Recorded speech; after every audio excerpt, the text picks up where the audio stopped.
Buenas tardes. Me da mucho gusto poderme comunicar con ustedes, auditorio.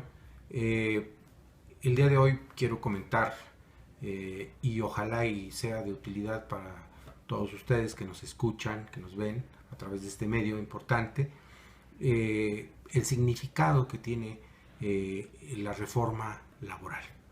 Todos escuchamos en los medios masivos de comunicación o los medios de comunicación masiva que hay una reforma laboral, que se modificó primero la Ley Federal del Trabajo, que se eliminan las juntas de conciliación y arbitraje, que se sustituyen ahora por tribunales laborales dependientes directamente del Poder Judicial de la Federación o de los poderes judiciales de los estados.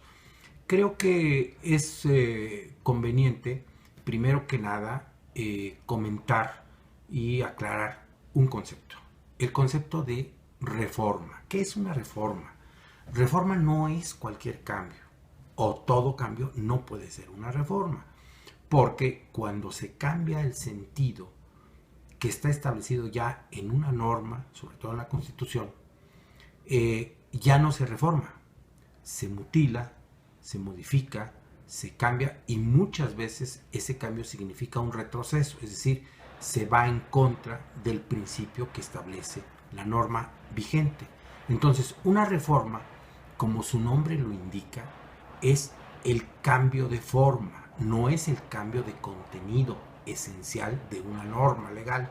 Entonces, cuando estamos hablando de la reforma laboral, estamos hablando de que se debió hacer el cambio a los procedimientos, se debió hacer el cambio a la manera en que han venido operando pésimamente los tribunales laborales, llamados juntas de conciliación y arbitraje, que vienen de la letra del espíritu de la Constitución promulgada en 1917.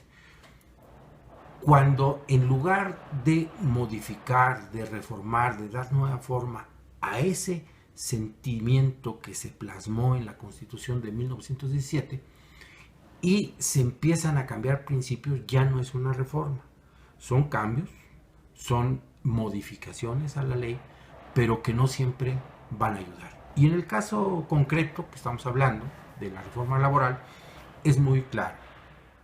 En primer lugar, el cambio de la Junta de Conciliación y Arbitraje, tanto en materia federal como en materia local, que son las juntas locales de cada estado, la federal es una para todo el país, aunque tenga juntas especiales en cada entidad. Aquí el asunto no es menor. ¿Por qué? Porque en la Constitución de 1917 se estableció que en materia laboral la única autoridad que tenía facultad para resolver los problemas laborales era la Junta de Conciliación y Arbitraje, integrada por un representante de los patrones, un representante de los trabajadores y un representante del gobierno, que era el presidente de esa junta. Es un órgano colegiado, un órgano donde 3 personas resuelven los juicios, los conflictos laborales, de acuerdo a lo que establece la ley, no como a ellos se les ocurre. En fin, aquí el asunto es que al cambiar de fondo esta integración y este modelo de órgano jurisdiccional, de juzgador, se trastoca un principio, que es el de la justicia social. ¿Por qué?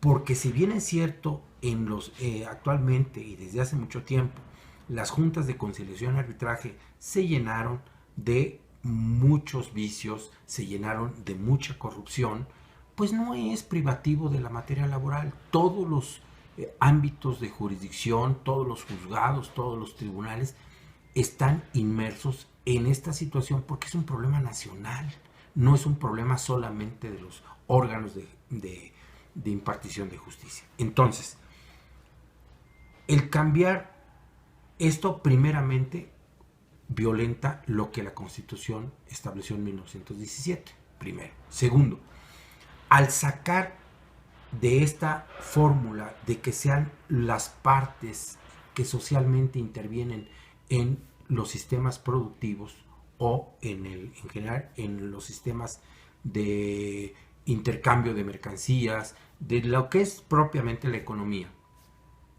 Entonces, ahora al pasarlos al Poder Judicial, resulta que va a ser un juez el que va a juzgar.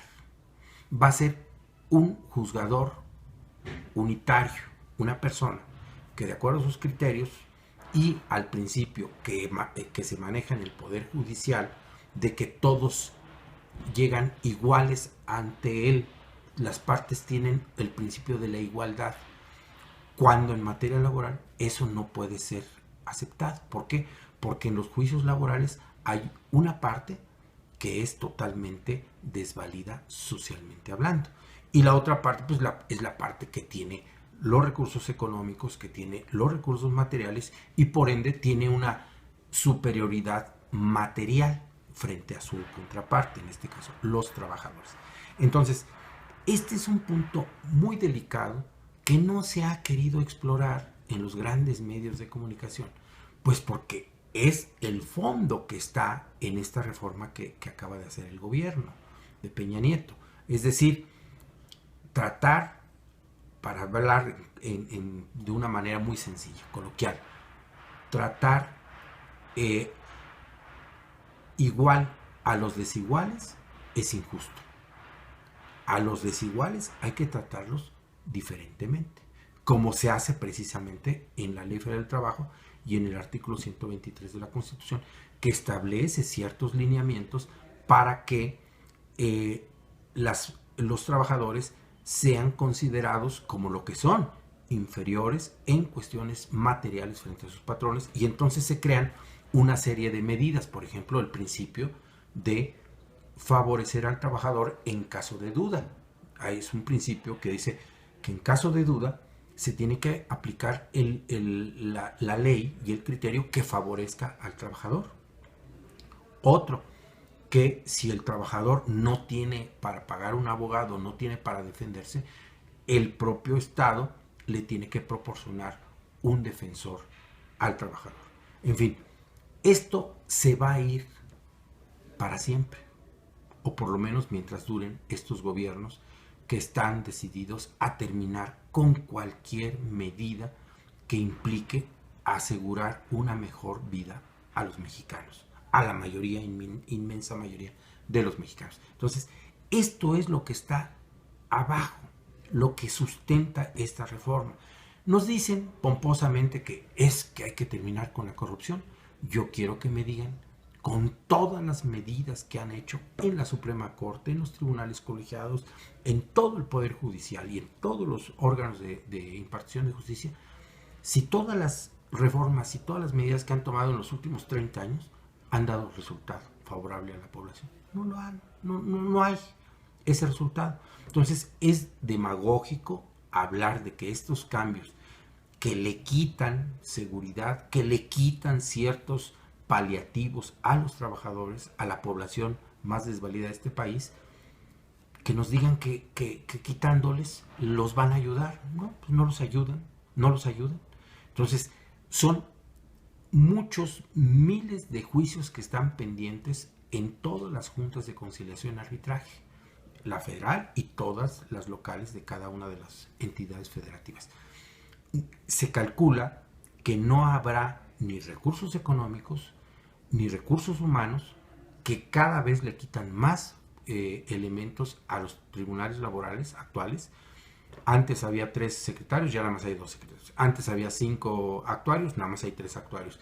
Antes había apoyo material con máquinas, con fotocopiadoras, y cada vez hay menos. Entonces, esa no es una reforma. Es un cambio que afecta a la población más desvalida. Y hay que tener mucho cuidado porque ya de por sí estamos en una situación difícil, hay mucha inseguridad, hay mucha intranquilidad y hay mucho desencanto de la mayoría de los mexicanos. La última encuesta que se hizo recibió el presidente de la República nada más el apoyo de alrededor de 19 o 18% de apoyo de la población. Quiere decir que es un gobierno que no tiene sustento de apoyo social. Entonces, creo que esa reforma es contraria a la población, es contraria a los principios de la Constitución de nuestro país y por ende nos va a afectar mucho. Es mi opinión y ojalá y pues sigamos platicando de estos temas que les interesan a ustedes y con mucho gusto tendrán mi opinión para que sea lo mejor para ustedes. Muchas gracias y que estén muy bien. Hasta luego.